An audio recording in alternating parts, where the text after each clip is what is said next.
Hey guys, JB here from Alpha Wolf Consulting, coming to you today with the next session in the Alpha Wolf Personal Development and Expansion series. And this session's all about understanding the use of positive reinforcement when it comes to personal development practices. So, a couple of personal development practices we're going to talk about today will include, self-validation and primarily self-belief. So we're going to focus on how we use positive reinforcement to sort of amplify our, self-validation practices and our self-belief practices. So creating self-belief within ourselves and understanding the value that we have and using positive reinforcement to really ingrain and amplify these. Because what we're fighting against when we do any form of personal development in life is the momentum. So seeing and feeling the results from the actions or behaviors that we take. And that's what positive reinforcement is really, really good for, is really understanding this way to sort of weather the storms, so to speak, to be able to put our head down and just keep moving through it, regardless of what we may think, feel, or believe in the moment. So it's a very important practice or aspect of personal development practices is to really understand positive reinforcement. And positive reinforcement, to break it down, is not, only ever reinforcing, positive language. It's reinforcing what we believe is positive. So whatever I think, feel, and believe is good for me, that's what I'm reinforcing. So the language of empowerment that I believe is empowering to me, I reinforce that. The validation of my value and the value of my opinion internal to me, I reinforce that. My belief in self, my self-belief, I reinforce that. My self-confidence, my self-worth. A thing to understand is these are all just different expressions of the same thing. Okay? Self-worth is just understanding self-value. Self-confidence is understanding self-certainty. Self-belief is understanding belief in self, self-belief. Do you sort of get it? Self-validation is about validating self, sort of, so to speak. So self-validation is all about validating what I think, feel, and believe. Self-belief is about ingraining belief within myself that I can do whatever I want. I can be whoever I want. I can have whatever I want. Self-confidence is instilling certainty within myself that if I say, for example, I'm going to diet, I diet. If I say I'm going to go out every day and walk, I walk every day. I'm confident or certain that what I say will be enacted within my behavior. Self-worth is about understanding the value that I have within myself and valuing myself. Do you sort of get it? So it's all the exact same thing. It's just different ways or different expressions of looking at it. Okay. So we understand the importance of self-validation and self-belief as these are the two foundations. Because if I don't believe in myself, how could I ever be certain in myself?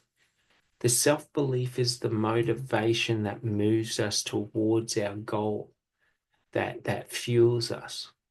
Self-validation is what gives us power when I'm able to say, I think that if I work towards becoming my best self, I will become my best self.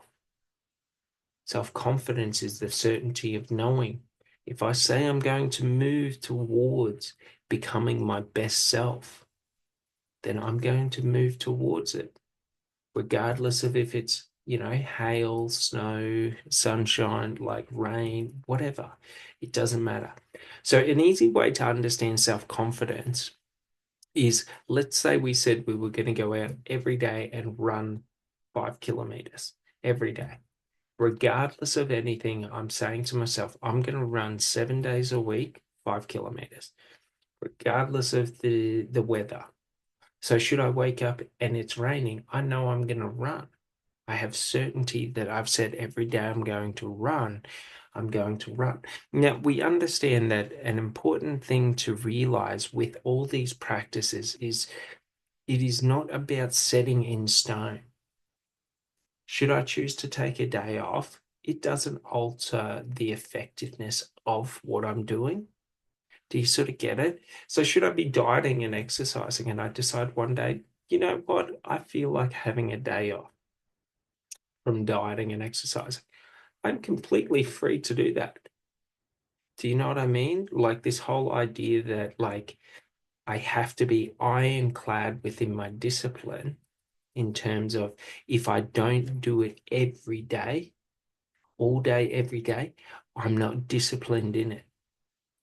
It's sort of like, to put this in perspective, it's a thing that I've sort of worked through and try to understand, is really understanding when it comes to career, when it comes to success, when it comes to moving towards your goals in life. It's sort of like, a lot of people out there say that to be successful, you have to become the best. Do you sort of get it? Like, you have to do 16 hours a day, 7 days a week, 365 days a year for 10 years before you become successful. Like, who said that is the path? Do you know what I mean? Like, who said if I take 1 or 2 days off, if I take a week off, if I take a month off, if I take a year off, that I'm going to alter the effectiveness of my ability to achieve that path? Do you know what I mean? Now, to understand this in physical terminology, or the physical world, if I'm walking across country and I have 100 kilometers left to walk, does it matter if I get there today? Does it matter if I get there tomorrow? Does it matter if I get there in a year?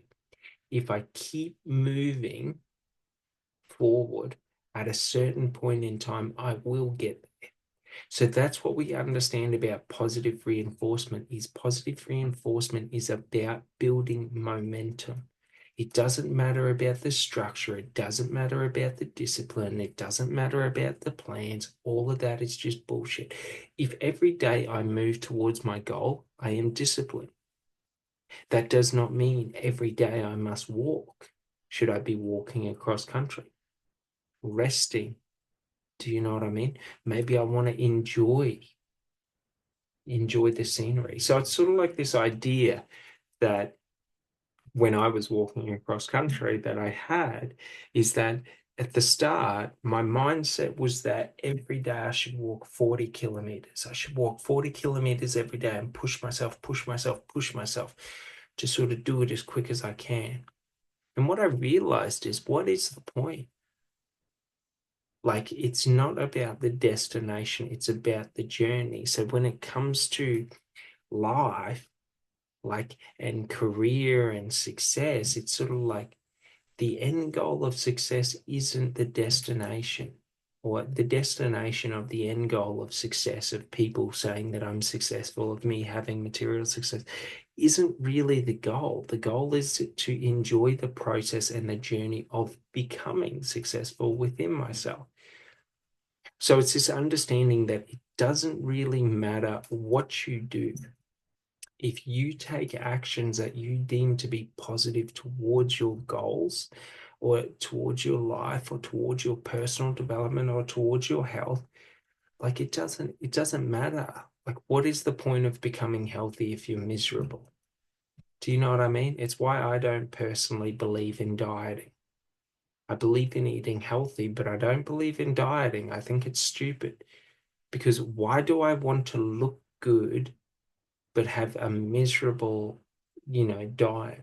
I enjoy eating. I enjoy food. I enjoy eating things that taste good. But I also have the power and the control to say what is food that I enjoy and what is food that I don't enjoy. I.e., for example, sometimes I might want to eat potato chips. I might want to eat deep fried food. Does that mean I eat deep fried food every day? No. Do you sort of get it? Like, I don't deem deep fried food as being healthy, but I deem it as being enjoyable. But if I eat it every day, the amount of fat that I ingest in terms of oil and grease and things like that doesn't break down effectively in my body, so I put on weight. So it's this understanding of accountability and responsibility that if I say health is my goal, I'm allowed to eat unhealthy food, but I'm not allowed to tell myself that unhealthy food is healthy. Do you sort of get it? To convince myself that eating chocolate and cakes and ice cream every night is healthy. Do you sort of get it? But we all have different health goals. We all have different ideas of health. We all have different levels of health that we're trying to achieve. So it's sort of like, do you know what I mean? If I'm looking at health and just saying, look, I don't want to be obese. I want to enjoy life. I don't mind having a couple of extra pounds. Like, I don't want to be in, prime physical like capacity in terms of, you know, having low body fat index or a low body fat weight or percentage or, you know, ratio, however you want to put it. Like, it's sort of like, then it's sort of like, well, I'm okay being 60% healthy and 40% unhealthy. Do you know what I mean? But if I'm 80% unhealthy and only eating 20% what I deem as being healthy, that's a bit different. So, like, for example, if every meal I'm going to Hungry Jack's or McDonald's or something like that, it's sort of like that level of processed food doesn't break down effectively in the body and stores a lot of fat within the body because it's highly fatty and things like that, because that food isn't based on nutrition, it's based on the taste and the biochemical responses that we get from eating it. So it's sort of like this idea of, like, for example, if I wanted to be healthy in life, but I still wanted to drink alcohol, I'm free to drink alcohol. Does that mean, you know, drinking a carton of beer every night is healthy? Do you know what I mean? If I try to convince myself that drinking a carton of beer every night is healthy for the rest of my life, like, I'm probably going to end up with liver damage and organ damage and liver failure and cirrhosis and things like that. So it's this idea that, like, I'm allowed to determine the good and the bad in my life, and I'm allowed to take actions that even I or other people deem as being negative. Like, for example, if it's someone's birthday and there's a delicious chocolate cake, that I'm allowed to have a slice of chocolate cake. I'm allowed to have two slices. I can have three slices if I want, but I'm not going to create a habit of having two or three slices of chocolate cake every night. Do you know what I mean? Or every day, because that's where it becomes unhealthy because that ratio changes. So it's all about understanding, like, for example, for me in my career, like, I don't value stress. I don't value trying to force myself to work 16 hours a day, just taking repetitive tasks that don't do anything, that I don't deem as being valuable, as just, if I'm busy, I'm successful. I don't think that's valuable to me. I want to enjoy life. Do you sort of get it? But every day I'm going to take consistent action towards my goal and work towards it. And it's going to be my primary focus, but I'm allowed to do other things as well. So that's a very important thing because it's something that I see a lot of, and I don't know if it's right or wrong, that should I sit there and upload a video every hour for 16 hours a day, every day? Like, I've done that. I did that all of last year. And can't say that I'm any further. Oh, well, I am far further ahead, but it's sort of like in a race, I can walk that race, or I can run that race, or I can sprint that race. But the number one thing to remember is I have to keep up or sustain the exertion. So that's an important thing to realize when we're talking about positive reinforcement and talking about goal achievement and moving towards goals, is that, like, if you want to take a break for a day, if you want to take a break for a week, if you want to take a break for a month, you're fine. If you want to work an hour and then take 3 hours off and then work an hour and take 3 hours off, like, you're fine.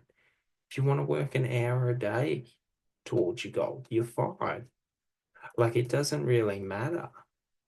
It's just if I want to get there tomorrow, then I have to do tens of thousands of actions today. Do you know what I mean? If I'm walking across country and I want to get there tomorrow, I've got to walk seven. For me, it was 700 Ks. So I would have to walk 700 Ks in a day. Do you know what I mean?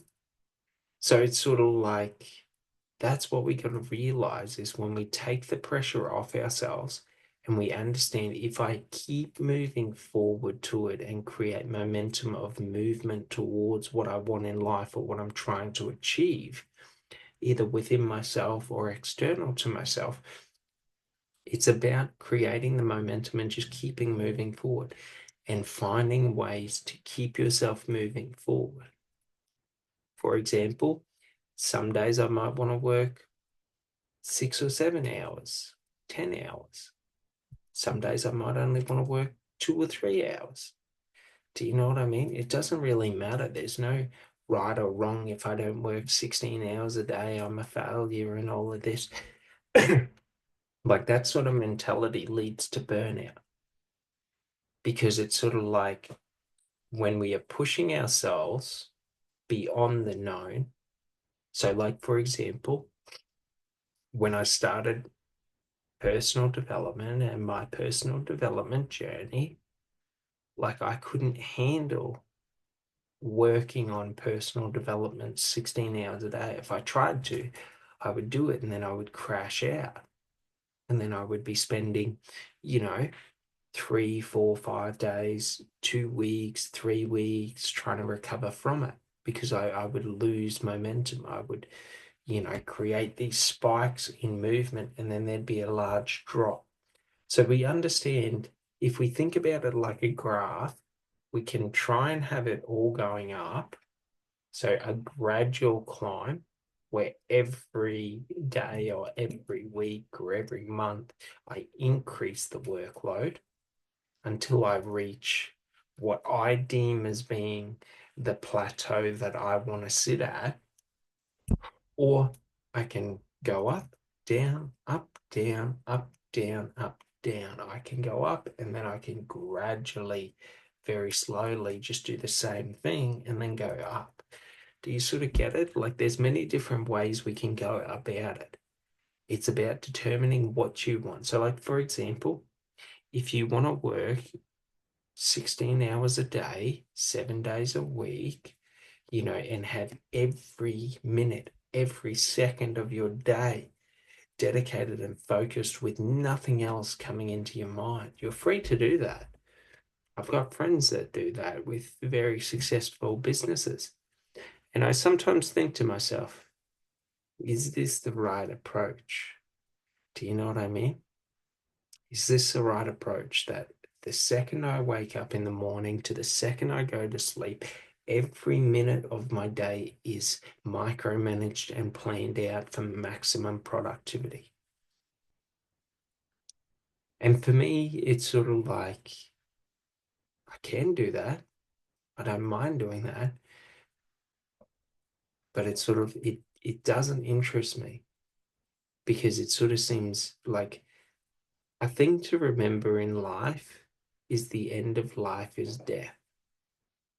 So if we're working 16 hours a day with every minute micromanaged, yes, we can achieve tasks. Yes, we can become highly productive. But what is it all for? Everything we do in this life ceases to have value to us in the moment that we die. So if we're not enjoying our life and not doing what we want in life or what we deem as being enjoyable, what is the point of it? Do you know what I mean? And this isn't to say that it's acceptable to, not do anything at all and say I'm enjoying my life. Like it comes down to honesty, accountability, and responsibility.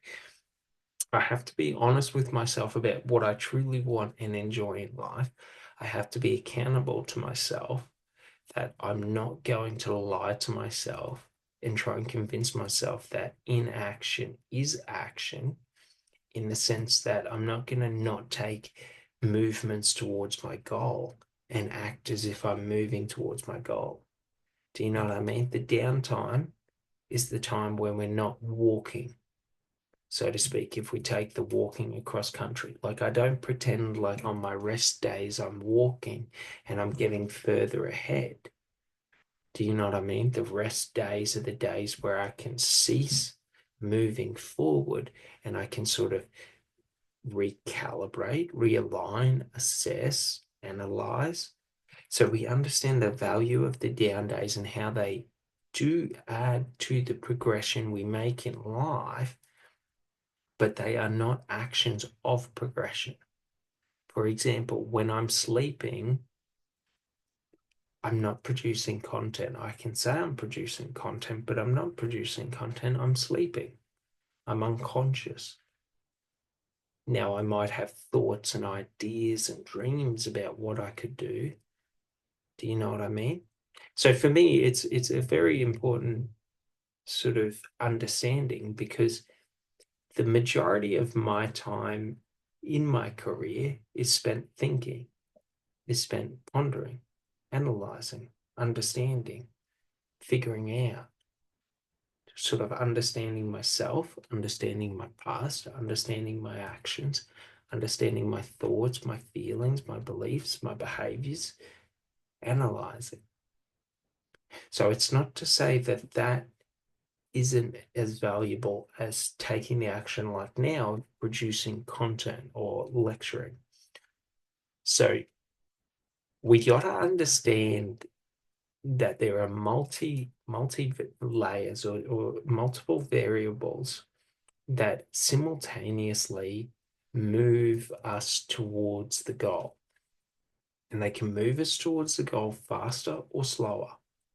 So, like, for example, I could produce more content on a daily basis, but at a certain point in time, if I'm not pondering and thinking, the creativity dries up. Do you know what I mean? If I'm not assessing and analyzing, I sort of I lose that awareness over my thoughts, over my thought process, over my mind.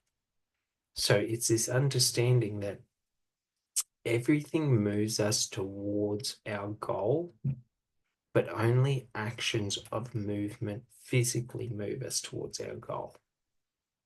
I.e., for me, creating content, like, I can think about and have as many amazing conversations with myself and create understanding and awareness within myself about all the things I want to do to move myself forward.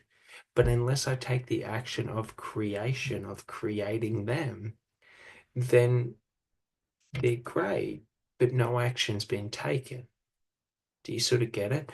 So we understand positive reinforcement is the narrative or the conversation that we're having that keeps us taking action, but also allows us to sort of rest and feel good about the rest. So we're reinforcing the value of resting and the value of action. Neither one is better than the other. But if I rest for too long, I become sedentary. If I take action for too long, I become exhausted. So we understand the flow and the balance. And it's like that with personal development. So should I be developing my mind and creating my mindset, creating positive beliefs, creating positive language, creating positive emotions? If I'm always doing that and doing that and doing that, at a certain point in time, it will become exhausting to the point where I lose my desire for it. Do you sort of understand? So if I'm sitting there and I'm constantly listening to motivational speeches, personal development content, and I'm doing that 18 hours a day, like I have in the past, it's sort of like if I, at a certain point in time, like I lose interest in that topic. Do you know what I mean? So we understand that it's this flow between in life when we're moving towards any goal that we have, be it personal development or achievement based or career based. It's this flow between moving towards it, but also experiencing new and different, and moving towards it and experiencing new and different. And that's what creates the momentum, the excitement. Or if I'm always thinking about marketing, marketing, marketing, marketing, I cease thinking about my personal development. So it's this understanding of balance in life is sort of what we're looking for our productivity. So for me personally, some weeks I will be considered less productive on action, but I'm more productive on sort of thinking. Other weeks, I will be far more productive on action and less productive on thinking because I dedicate less time to thinking. Do you know what I mean? So it's these ebbs and flows. So it's sort of like if we think about it like walking across country, sometimes the weather will be really nice and the terrain will be really nice. So I'm able to move at a higher pace. Sometimes the terrain will be really difficult or the weather will be, unpleasant. So I move slower, i.e., when it's 45 degrees, you can push through and try and walk 10 hours straight without taking rest, but you will become like there's a heat coefficient exhaustion level. So the hotter it is, okay, the more your body has to work to maintain the endurance or the exertion level. Just to the same, the cooler it is when we get down to negative temperatures, if I'm in the snow, like my body has to work to remain warm and active.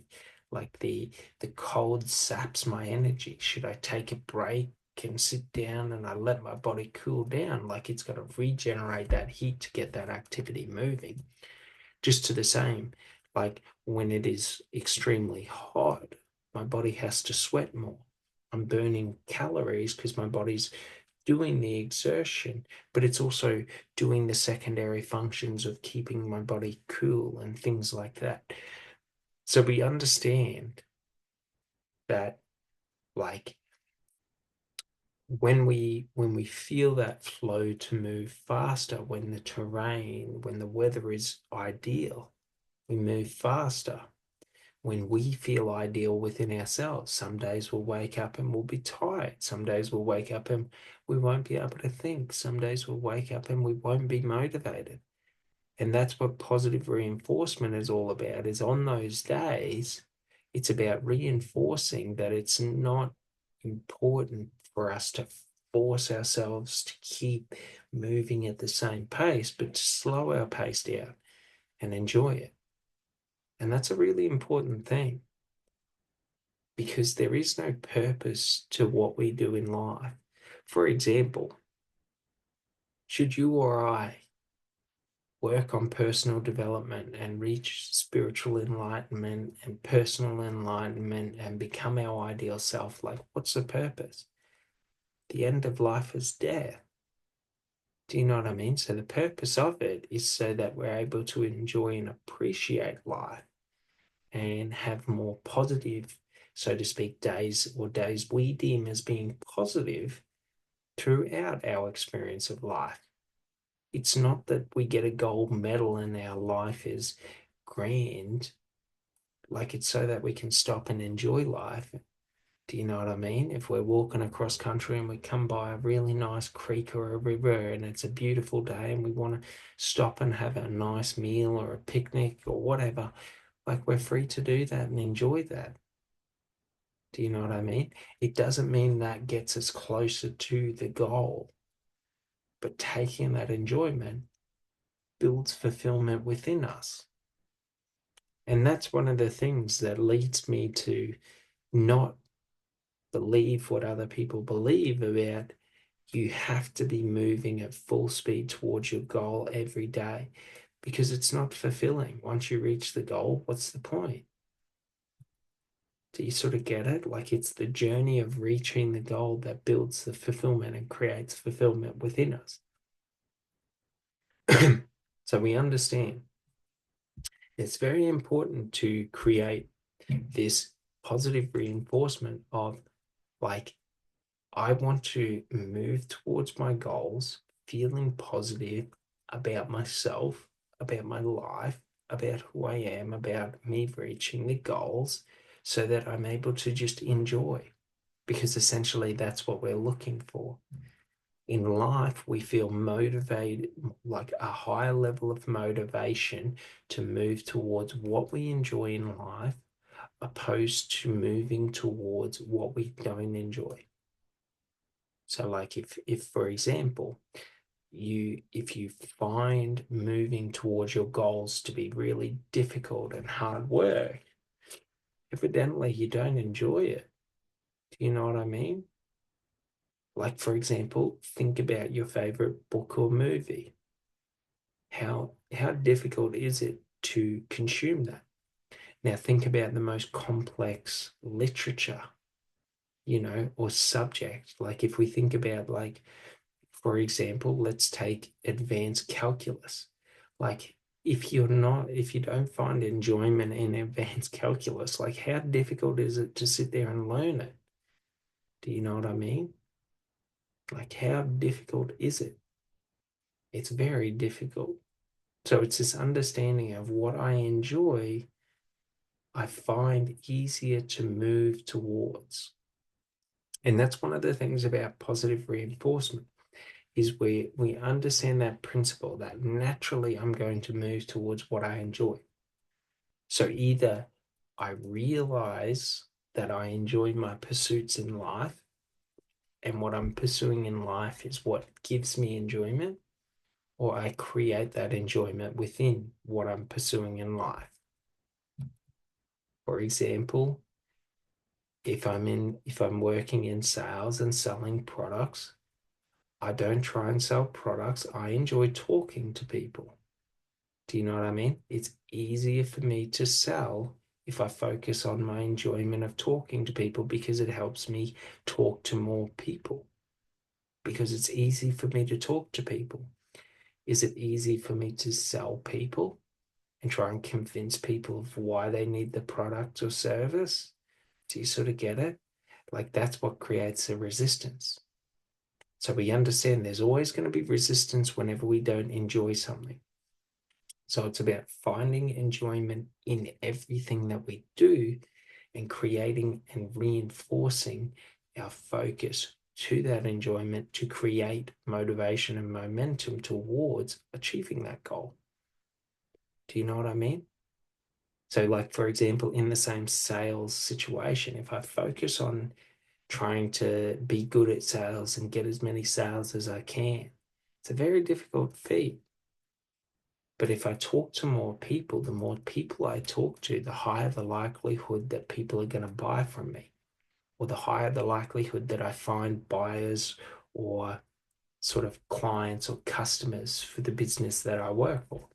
Do you sort of get it? So it's this understanding that like we're not just looking at the end goal in this situation of getting sales, but we're looking at the activity that moves us towards the end goal and really focusing in on why we enjoy that. So like for example, I enjoy presenting information and talking.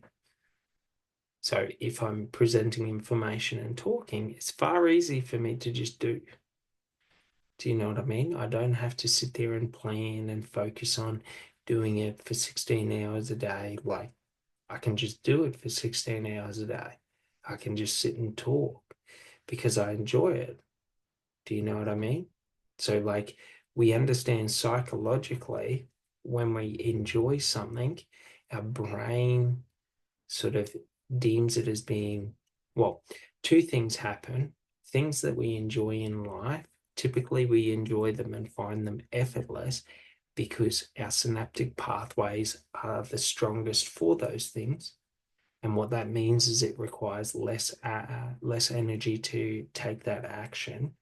But the second thing is that we deem things that give us joy as adding to our life, as adding to our energy of exciting us.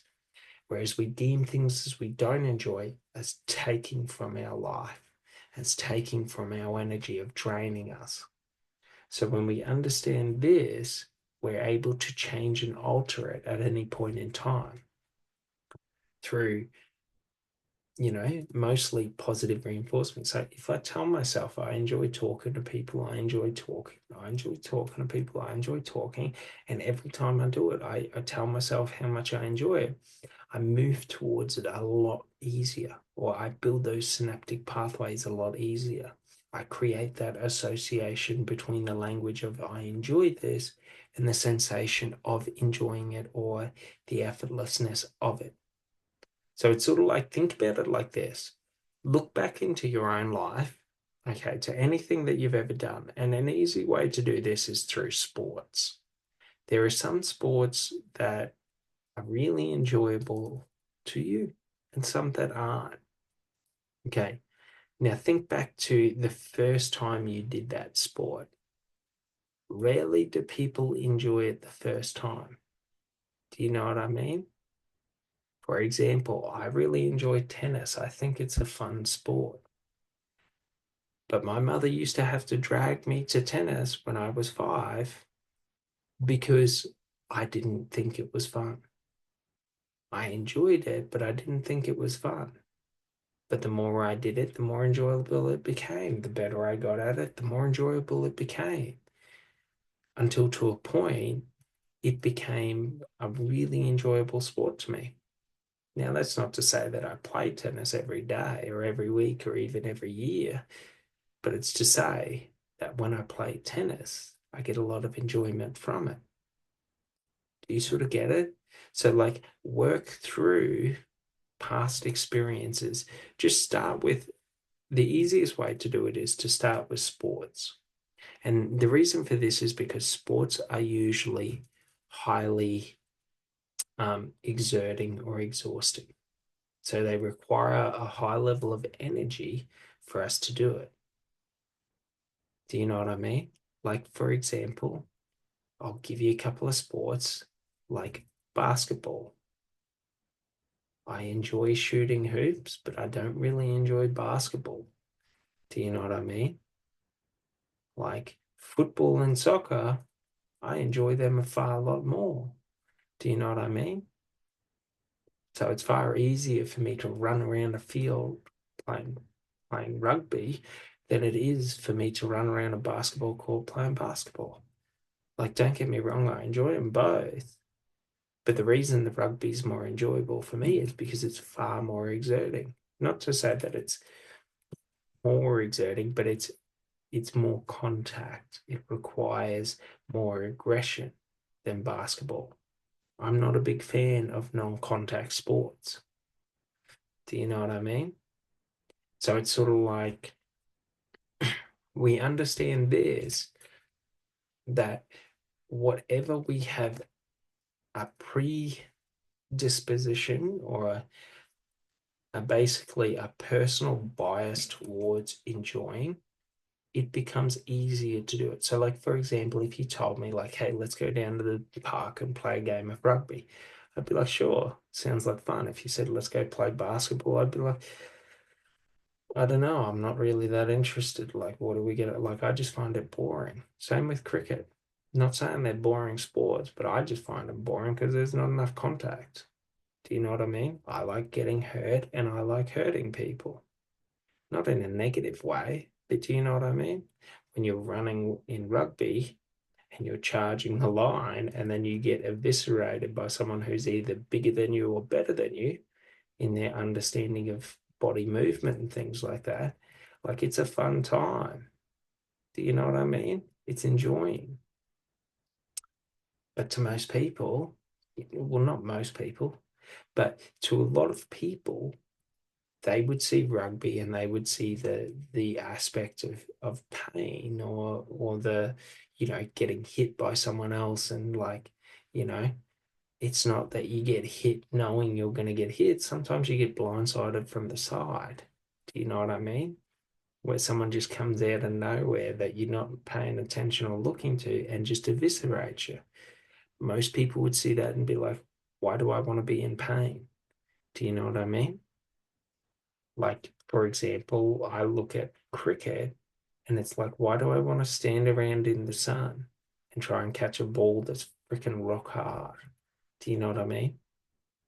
But to a lot of people who like cricket and like the game and like the strategy and all of that, like they probably have many different reasons of why they enjoy it. Do you sort of get it? So it's about understanding this, that for me to go out and play cricket or basketball, like, why do I want to do that? Do you know what I mean?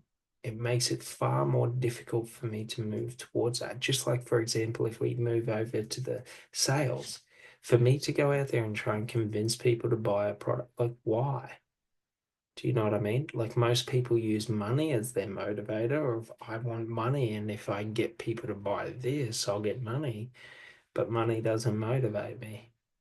Do you know what I mean? Doesn't motivate me in the slightest. Like, I don't know, I don't really care that much. Do you know what I mean? Like, I would rather enjoy myself than have money to buy things that I think are enjoyable. Do you know what I mean? And the only reason for that is money used to be my motivator, but it didn't really work out well as a motivator because a lot of people who use money as motivation also experience ethical shit, the erosion of their ethics or the erosion of ethical um, like values. And the reason for this is that if money is my motivator, why wouldn't I manipulate you? Why wouldn't I lie? Why wouldn't I over exaggerate things to get the money? I want the money. That's all I care about. Do you know what I mean? Like, I just personally care more about my core values and my ethics than money. So I don't see the point in chasing money because money erodes ethics. Because why would I be less successful chasing money, okay, just to hold on to my ethics if money's what I want? Do you know what I mean? So, like, for example, a lot of people that use money as their motivation and primary motivation in business success tend to have very questionable ethics based around justification and what is justifiably right. So, what they can justify as being right, even if it's in the gray and it's not, it's not the white. So, we got black and white. White is right. Black is, not to get into race or anything, but black is what we consider wrong or unethical in this context. Do you know what I mean? We all have what we believe as being right, what we believe as being wrong. And then there's the gray in the middle where you could argue that it's wrong or you could argue that it's right. So, like, for example, we'll use drug dealers. You could argue that drug dealers poison the community by selling, substances that they don't know the exact makeup, that are harmful, that are destructive, economically, socially, um, health wise, all of this to the communities. But then you could also argue that, well, the customers are buying it, the people want it. So it's sort of like they're providing what other people want, not forcing other people to do it. Like they're not putting a gun to their people's head and saying, buy my drugs. You have to buy my drugs or I'm going to kill you. Do you sort of get it? So, like, that would be something that's considered in the grey where, you know, there's no consensus between 100% of people that this is right, this is wrong. It's the same with killing, it's the same with war, it's the same with politics, lying, all of that, media, whatever. Like, do you sort of get it? So some people are very comfortable in the grey because right and wrong isn't what they seek in life. Money is what they seek.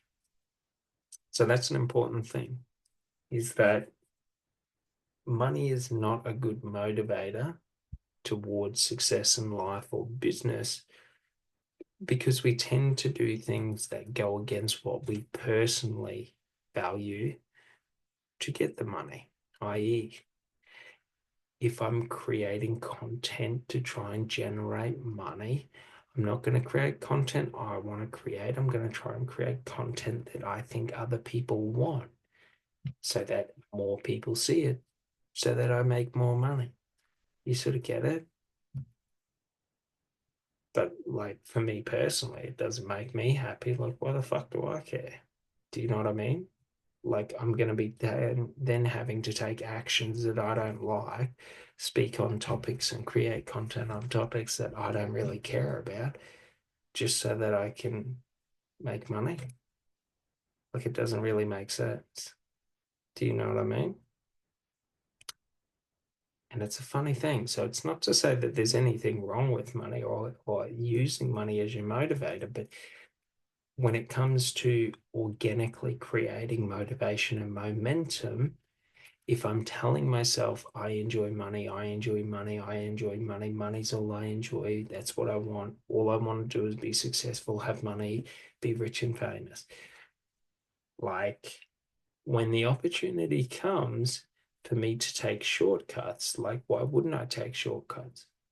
Like all I want is the end result. Why wouldn't I take a shortcut to get it? Why wouldn't I, you know, for example, use clickbait? Why wouldn't I mislead people in my titles and descriptions? Why wouldn't I, you know, use tricks to or of misleading to sort of try and captivate or create captivating content that, you know, draws people in? Do you sort of get it? Like it's very funny.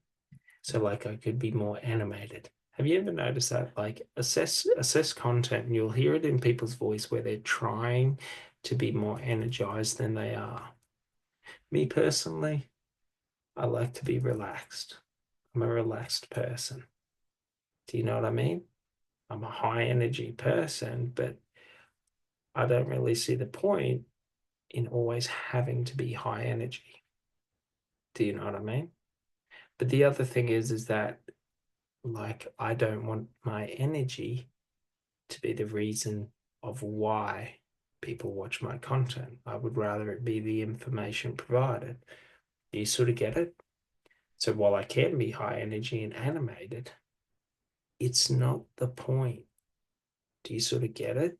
But if I construct the content based on that, that becomes the point because that's what people want. Do you sort of get it?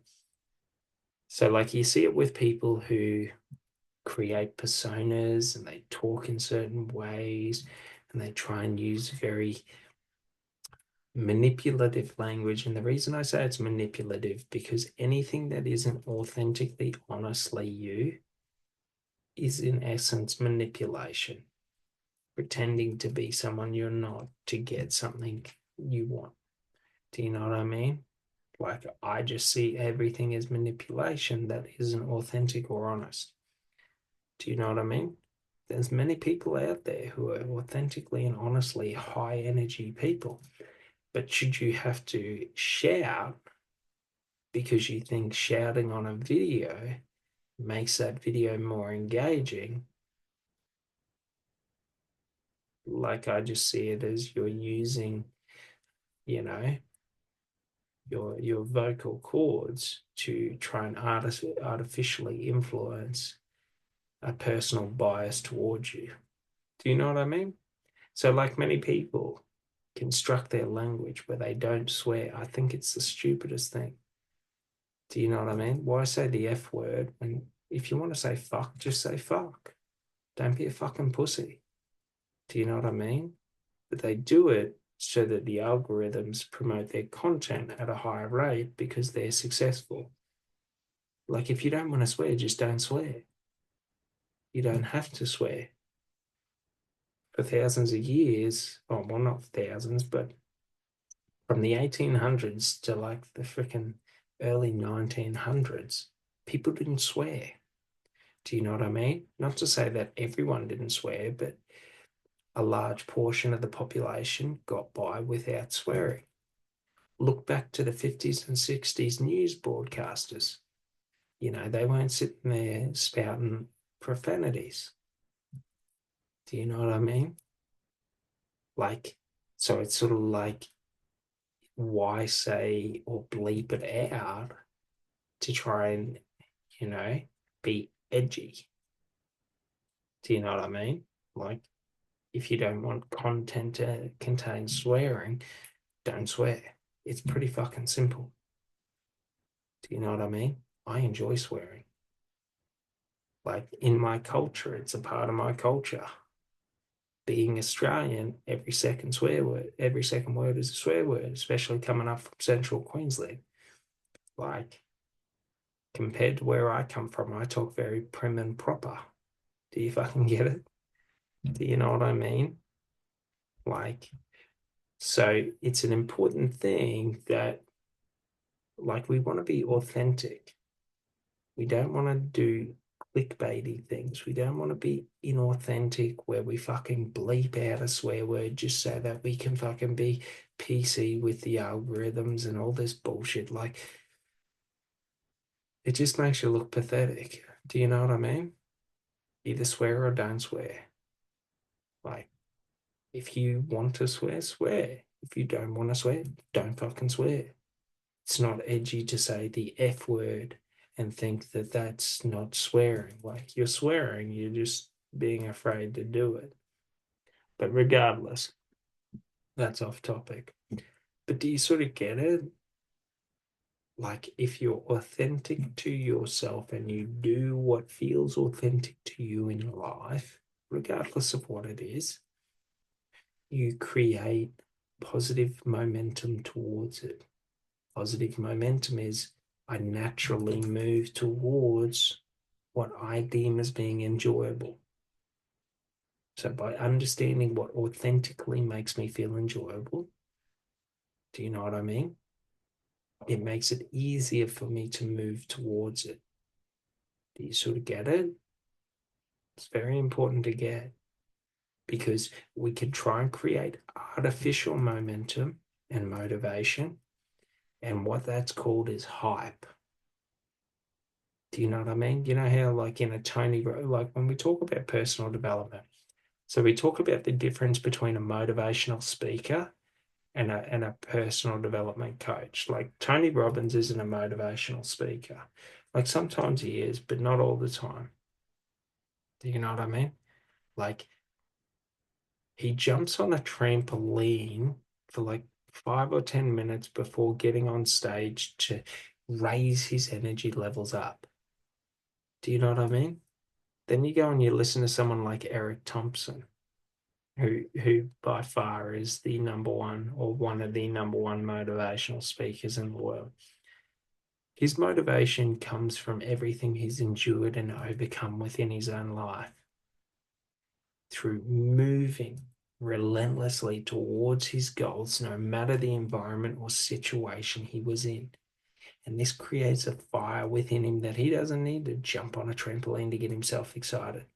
He just needs to remember there was a moment in his life he had choices to give up. And he did not. He continued through.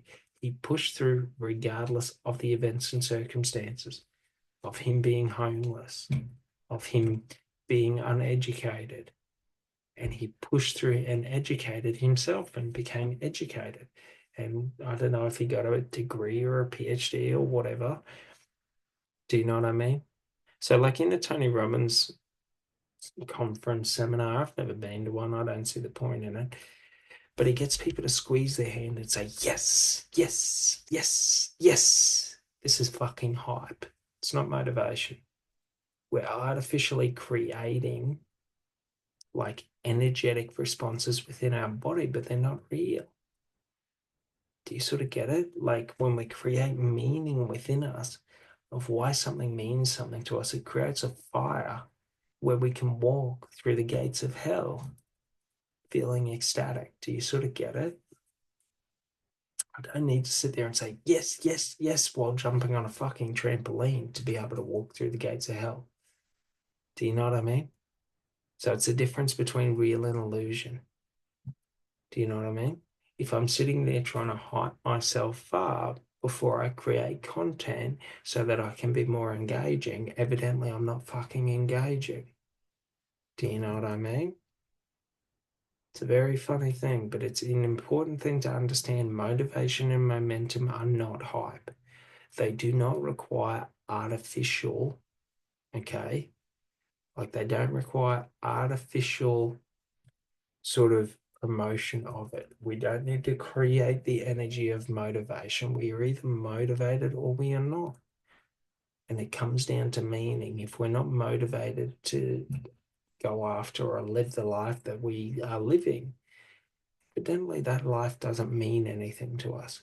Jumping on the fucking trampoline in the morning and trying to motivate yourself is not real.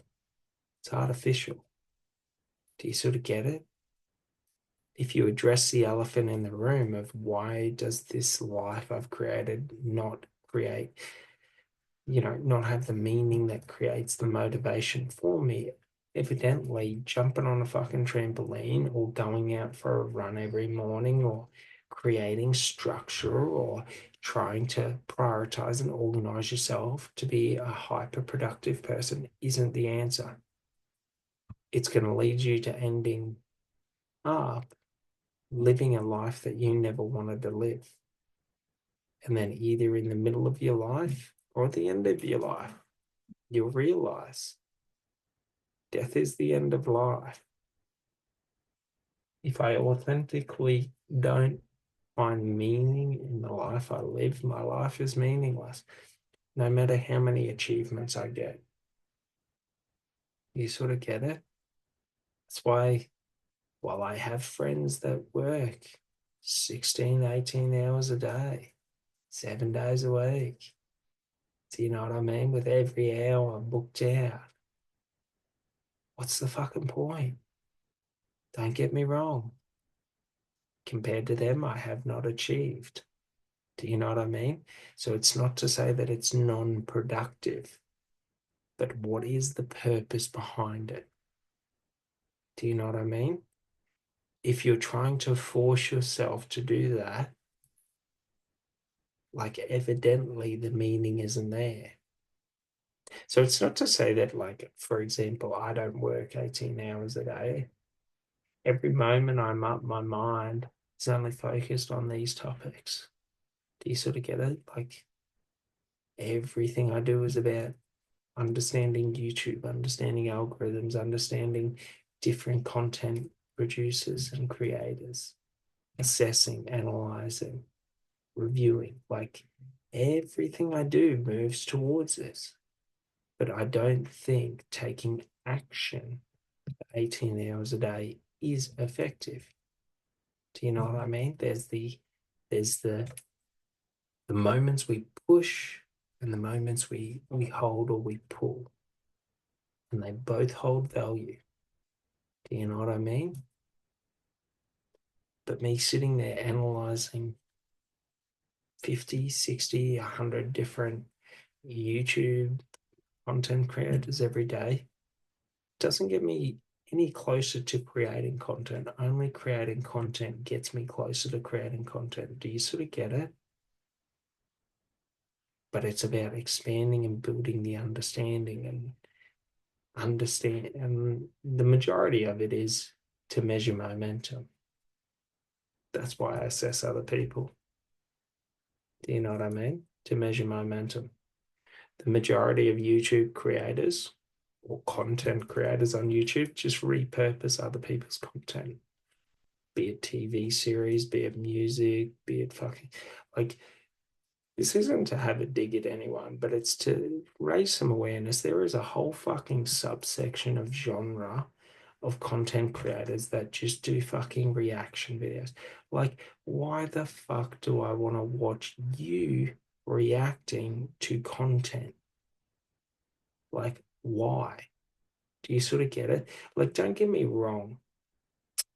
Like, for example, in the military space, there's a lot of ex-soldiers and ex, you know, special forces and all of that who review different battles and things like that and put their perspective in on it. That's completely different to someone reacting and saying who has no idea, just fucking watching a video and posting their reaction to that video. Like, why the fuck do I care? You know what I mean? I'm not having a dig at them. Like, evidently, that's what they think is valuable in this world and what they want to do. And that's their idea of success. Everyone's free to it. But it's a very important thing. Like, we can pretend like we're creating, or we can create however we want to do it. Do you know what I mean? Neither one is more valuable than the other. But someone sitting there and taking someone else's content and then altering the sound and maybe altering the visual effects, adding a couple of visual effects to another video, and then putting their face on there so that it's considered by YouTube as original content so that they can monetize it. Like, it's a little bit dirty, isn't it? It's like in business terms, if I go and I copy your product and then I change the color of it and say that I've created this new product, like, do you know what I mean? Yeah, I can claim that I've created a different color and that's my creative endeavor. But it's sort of like, think about it like this. So if you remember Crocs, those thong shoe things. So there was a woman in America who enjoyed, being silly and creative and decided to decorate her Crocs. And she built like a $600 million business out of that, out of decorating Crocs. Do you know what I mean? So you're taking something and you're adding value to it. Now, when we get into creative, the idea of creative, like what is creative is individualistic. So me, like her adding, so to speak, these googly eyes and these different like little flowers and things like that to crops, like that is creative. Do you know what I mean? But then there was, I don't know how many companies, but there was heaps of companies that came out and then copied her idea and acted like they were being creative. Do you know what I mean? It's sort of like, yeah, you can argue that, your product is as creative as her product, but it's sort of like that was a creative pursuit for her. Like she enjoyed doing it. It was something that like made her happy. Do you know what I mean? And now you're creating it for a business to try and make a business out of it. Do you know what I mean? Like your intention isn't creative. Even if you go and you glue feathers onto those Crocs and she hadn't glued feathers on, like you're not being creative. So that's an important thing to understand. If you, let's say you create a YouTube channel of doing these reaction videos and these review videos and all of that, and you're using it as a way to express your opinion in your own creative pursuit, like that's being creative. But if you're doing it with the intention to only generate money, do you sort of get it? like it's disingenuous. You're copying other people's pursuit of creativity and then claiming it for your own. That would be like going out and imitating an up and coming successful artist and acting like your art is the same as their art. Do you know what I mean? It's important to understand this because it's not to say that there's anything wrong with that. But if you're a follower, so to speak, of other people and you're fronting as if you're the leader of the pack, like it doesn't really work that way. You don't get to become the leader by copying others. Not to say that, like, we can't have inspiration from other people. We can't, you know, see what other people do and see the value in it and provide that same value. But it's the intention behind it. Do you know what I mean? So just realize that when we're doing positive reinforcement, it doesn't matter about the end goal. The only thing that matters is the process, the feeling while doing it. I.e., if my whole idea, let's say my goal is to be a YouTube creator, right? And my whole idea is to copy and imitate other people and use other people's content to do it. Like, how can I build motivation, momentum towards that? Do you sort of get it? Like, it's very difficult. Like, do you sort of get it? Like, it's never going to be real because what do I enjoy just copying other people? Do you know what I mean? Like, is that what I get enjoyment out of? Copying and imitating other people? Now, here's where the slight difference is. There are many people who really enjoy TV, who really enjoy TV shows, who really enjoy movies, and they love sharing and promoting their favorite movies, their favorite bits from movies, and all of that, and creating, videos and references about it and cutting them up. So, to someone like that, it's easy to be motivated and create momentum because they enjoy it. You sort of get it? So, that's where the importance is in anything that we're doing in life or moving towards. If we're doing it for external validation and not our own personal enjoyment, it becomes difficult to create momentum and motivation to move towards it. So just realize that, like, why, so to speak, if we're doing personal development and we're trying to develop our own mind and our mindset and our understanding of who we are and things like that, like, why are we doing it? Are we doing it because we enjoy it? Or are we doing it to try and get a result? Do you know what I mean? Like, to the majority of people, personal development is sort of like a diet. Do you know what I mean? We don't diet when we have a six pack, we diet when we're fat. We don't do personal development when we're living our ideal life, happy and joyous and loving every second of life. We do personal development when we're in the shit, when our mind is a mess, when we're miserable, when we're depressed, when we're anxious, when we've got anxiety, when we're unhappy, when we're lonely. So it's sort of like understand why you're doing what you're doing, and motivation and momentum will be easy to create.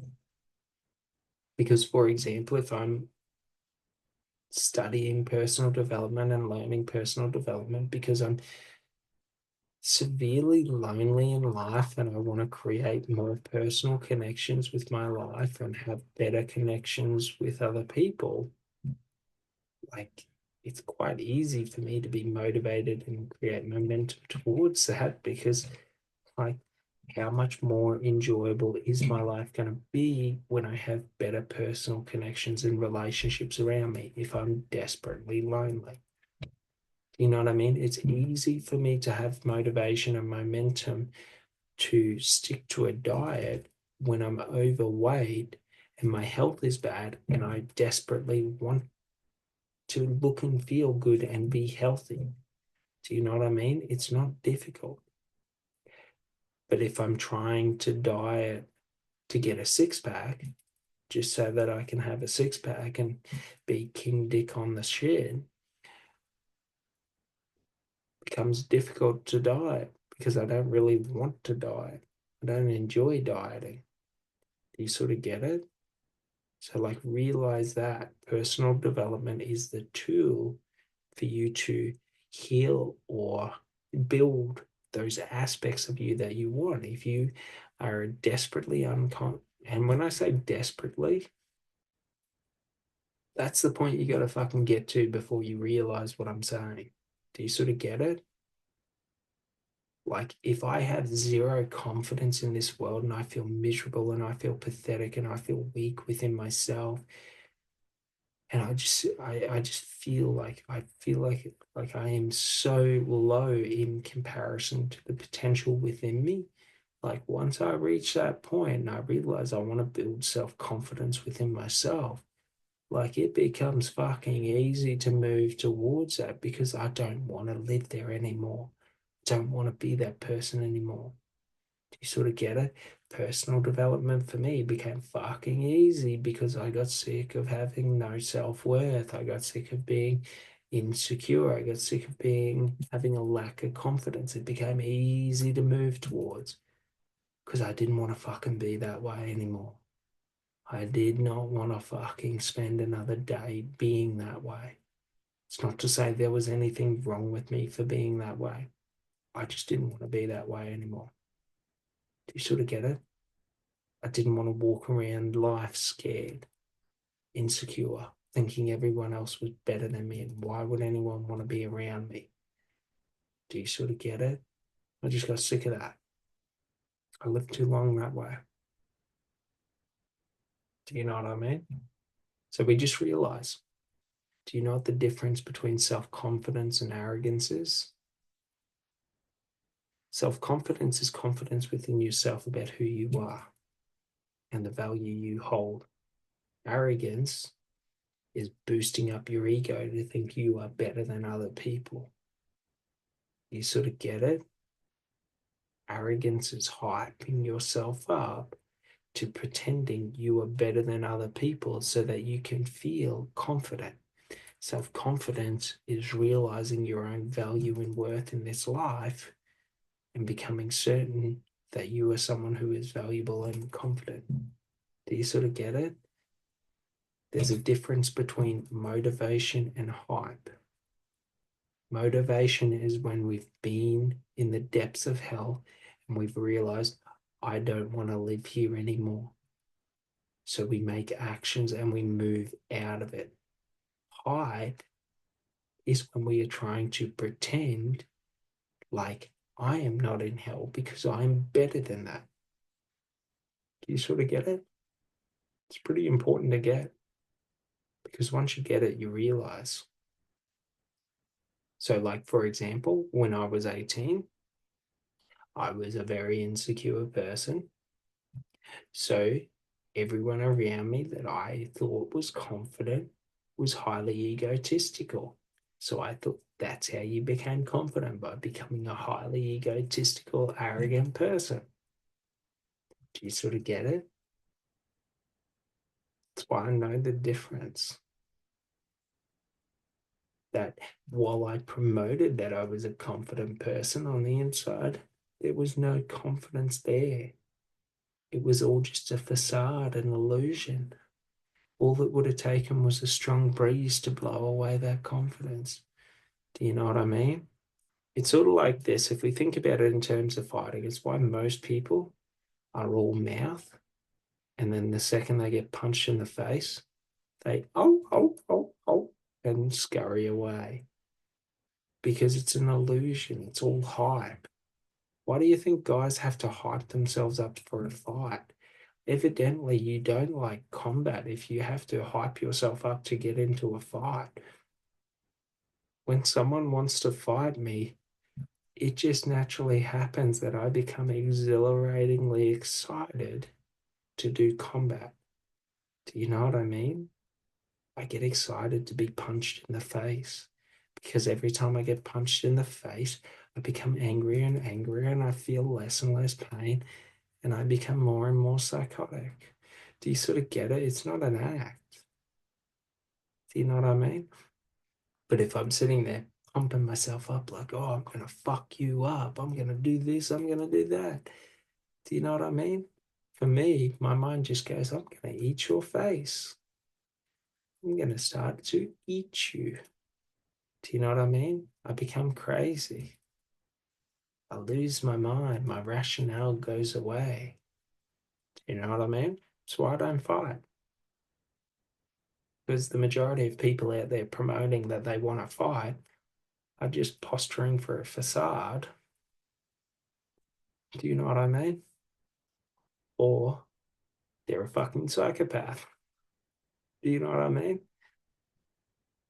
Like the majority of people who prey on other people in life, these predators, are out there creating facades. Because as soon as you run up and start, just repetitively punching them and beating them, they don't want to prey on people no more. Do you know what I mean? If you grab the back of their head and put it through a table, you know, not the flat part of the table, but the corner of the table, and you try and push their head through the table, they lose their willingness to want to keep fighting. Do you sort of get it? Like, that's why it's pointless to fight. Because those out there promoting that they want to fight don't really want to fight. They just use it as a cover because they're trying to intimidate other people into not fighting. Because when you really want to fight, why do you need to talk? Do you sort of get it? If someone's promoting that they want to fight and they're sitting there talking, they don't want to fight. If they wanted to fight, they'd be trying to grab the back of your head and put your head through a table. Do you know what I mean? They'd be walking up and just headbutting you and just laying you out. That's why usually you can tell who's going to win the fight because the one that's going to win the fight is usually quiet up until the fight breaks off. Do you know what I mean? Because they're just getting ready and waiting. So we realize the facade, the illusions, the hype. If you ever find yourself needing to hype yourself up, just know it's bullshit. If you need to hype yourself up or to get yourself motivated to work, evidently your work isn't important. You know what I mean? Doesn't mean shit to you. You're doing things that you deem as being meaningless. If you wake up and you can't do anything but think about what you want in life and what the work you're going to do, and it lights a fire within you, that's called motivation. Do you sort of get it? Momentum is just keeping that fire alive and not letting yourself burn it out by running or sprinting for too long and using all your reserves of energy. Do you know what I mean? But making sure that you take the breaks that you need to recharge. That's momentum. Momentum is continual or gradual progression towards the goal. Motivation is initiation of action. If I'm highly motivated, it means it's easy for me to move towards what I want. Do you sort of get it? If I'm hyped up, do you know what I mean? If I got to hype myself up to take action, do you know what I mean? It's not real. And what I mean by that is you're telling yourself you want something that you don't really want. It's an illusion. Do you sort of get it?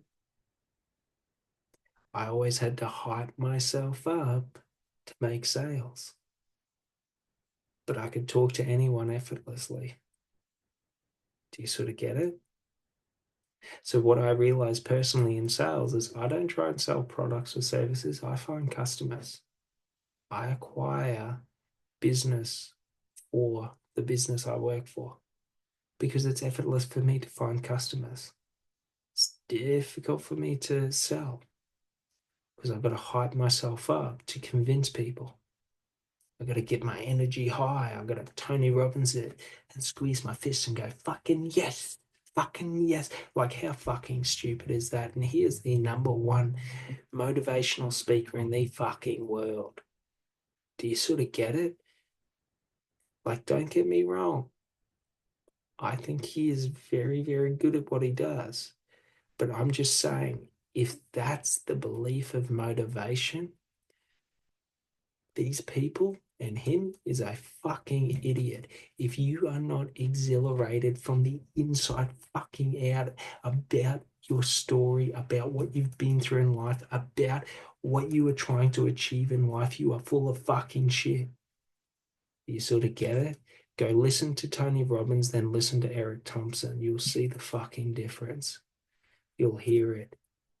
It's a guttural thing. It's an internal knowing. That be it I wake up today and I open my door and the gates of hell are in front of me. I know I'm running through it. I don't need to fucking hype myself up to run through it. I'm running fucking through it. You sort of get it. It doesn't fucking matter. I'm not hyping myself up. Do you sort of get it? It's a fire within me that no matter what is in front of me, I'm going to headbutt it until it's underneath me. Do you sort of get it? And behind me.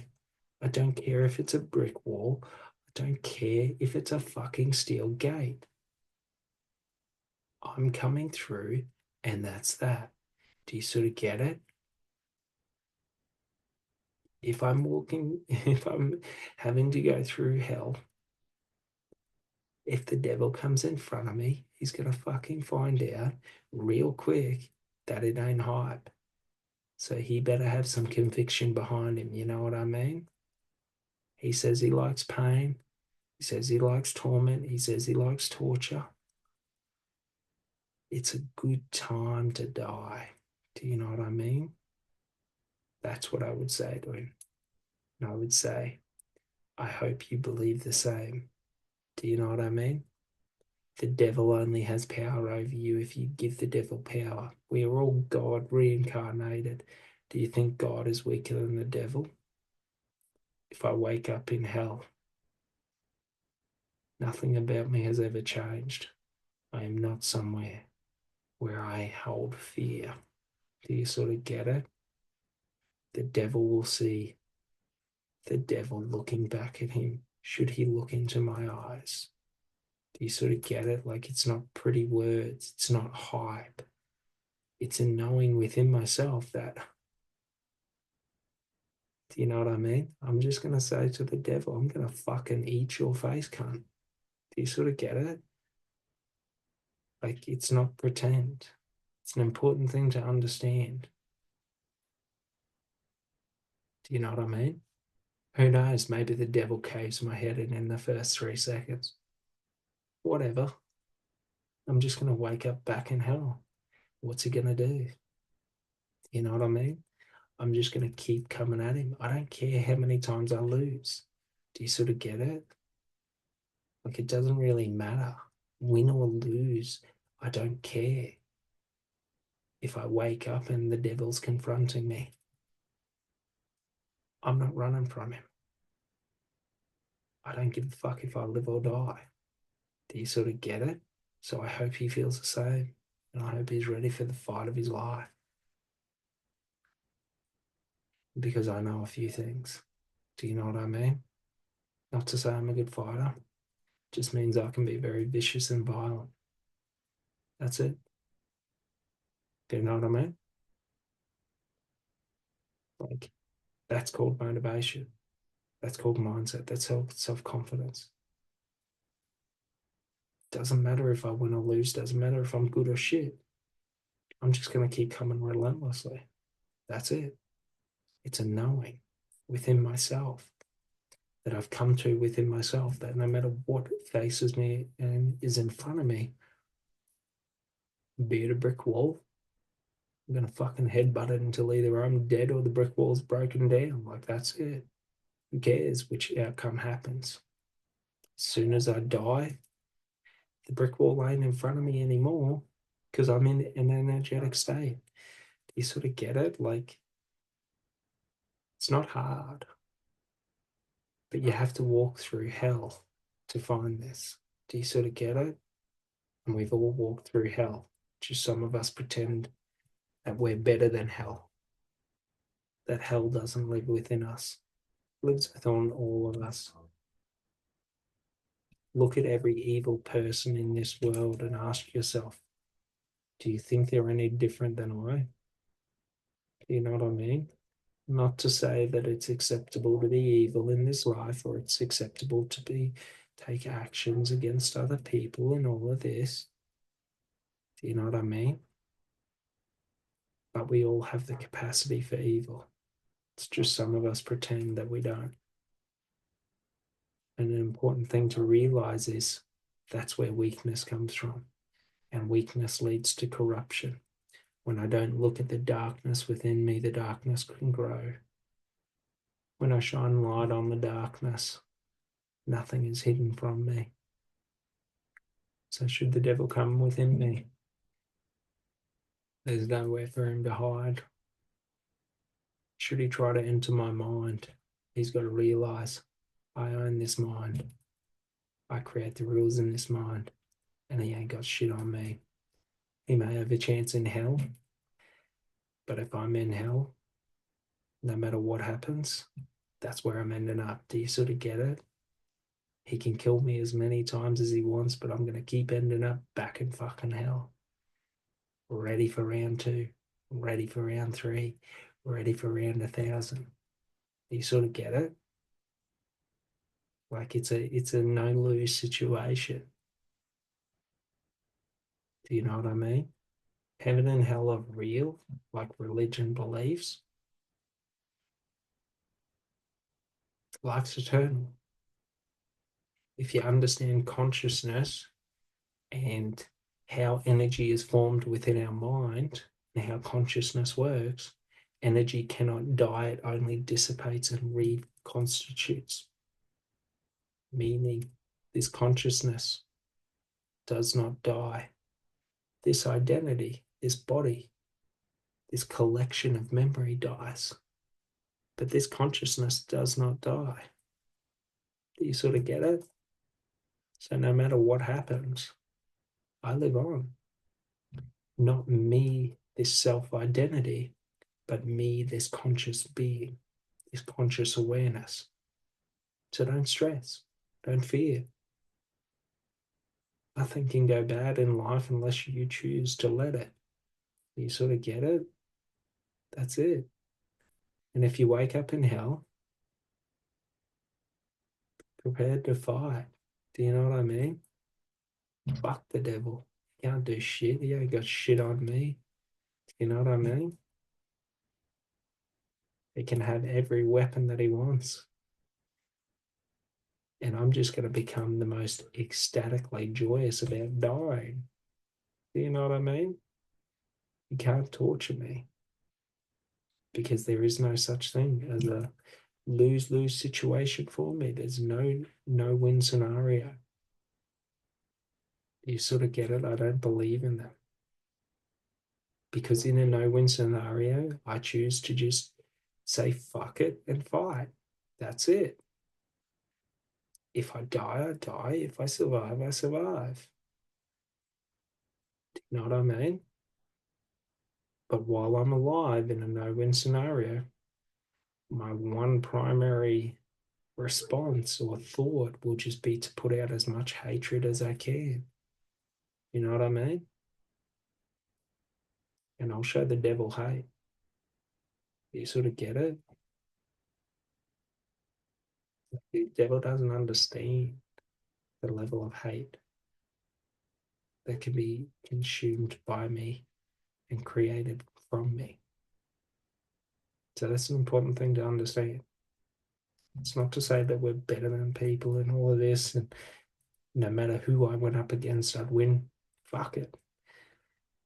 It's probably 90, 80% of people that I go up against, I'd probably win. 10, maybe 20% of people would fucking eviscerate me. But the difference is, I'm going to enjoy being eviscerated. That's it. Do you sort of get it? Mindset. That's it. To lose fear, because fear creates weakness. Weakness creates corruption. The reason I choose to forego my life in a no-win scenario is because I refuse to be corrupted. That's it. That's all. It's not because I think I'm going to win. It's because I'd rather die on my feet as I am than live on my knees, corrupt. That's it. All right. Well, I hope you guys enjoyed this one, and I hope you understand what I'm saying. Because until you understand the difference between hype and motivation,